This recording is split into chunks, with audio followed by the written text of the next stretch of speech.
Have you ever noticed someone who withdraws from the cheer of a party? Their smile a carefully constructed facade. This is a conditioned response, a shield forged in the fires of old disappointments. Their quietude is not coldness, it is a sanctuary. 2. The weight of expectation. The society often scripts how joy should be performed.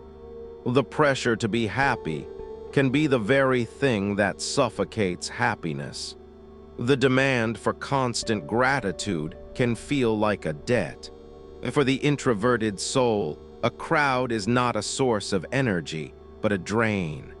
Their need for solitude is as essential as another's need for connection. To force celebration upon them is to ask a candle to burn in a hurricane. 3. The shadow of the self. They stand at the edge of the laughter, present in body but distant in spirit. Celebrations can become brutal mirrors of self-assessment. They measure their own progress against the curated highlights of others. In a room full of achievements, they only see their own perceived shortcomings. This is the cruel arithmetic of comparison, where one always subtracts themselves. The festive atmosphere amplifies the voice of the inner critic. 4. The anxiety of presence. Social gatherings are a minefield of unspoken rules and nuanced interactions. The fear of saying the wrong thing can be paralyzing. They rehearse conversations in their mind, scripting dialogues that never occur. This hypervigilance is exhausting, turning a party into a performance review. This retreat is not a rejection of joy, but often a complex psychological reflex. Their retreat is not rudeness, but a necessary intermission for their psyche. 5. The depth of sensitivity. Some are wired to process the world with profound intensity. The cacophony of a celebration is not just sound, but a sensory avalanche. They feel the subtle undercurrents of emotion that others miss.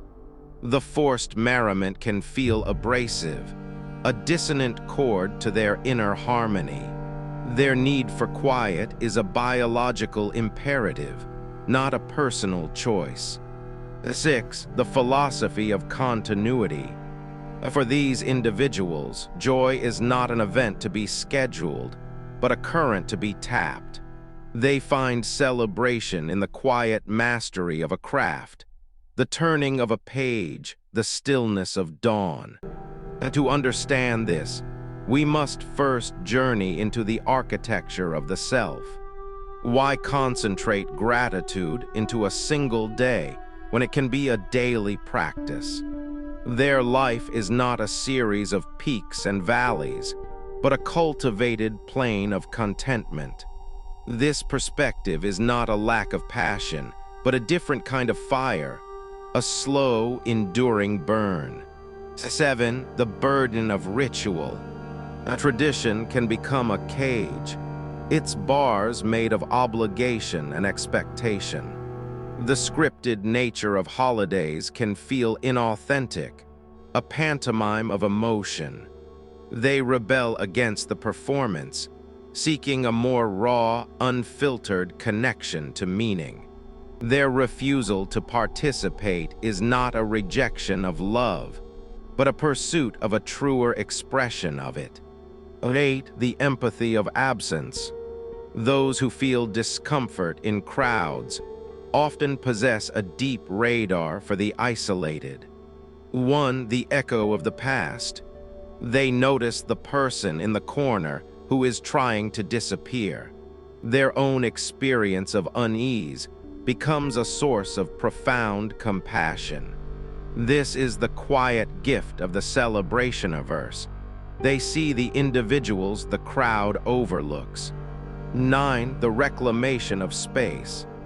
Choosing solitude is an active act of self-preservation.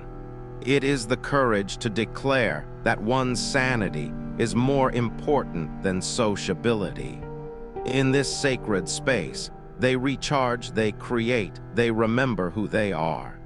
This is not isolation. It is integration, a necessary merging with the self. 10. The reframing of celebration. The ultimate lesson is that celebration is a personal language, not a universal dialect. For some, celebrations are not occasions, but anniversaries of absence. For some, it is a roaring bonfire with many hands warmed by its flames. For others, it is the quiet, steady light of a single candle in a private room. Neither is superior. Both are valid expressions of the human spirit. To pressure the candle to join the bonfire is to extinguish its unique light. So what does your own preference reveal? If you crave the crowd, you may find fuel in shared energy and external affirmation. If you seek the silence, your fulfillment is likely generated from a deep internal well. Understanding this is the first step toward granting yourself and others the grace of authentic being. The goal is not to change how you celebrate, but to comprehend why you do. In that comprehension lies the freedom to truly inhabit your own life, on your own terms. They remember birthdays where the silence was louder than the song. For a life well lived is not measured by the volume of its parties, but by the depth of its peace. Or holidays where tension simmered beneath the tinsel and lights. The brain, in its wisdom, learns to associate festivity with fracture.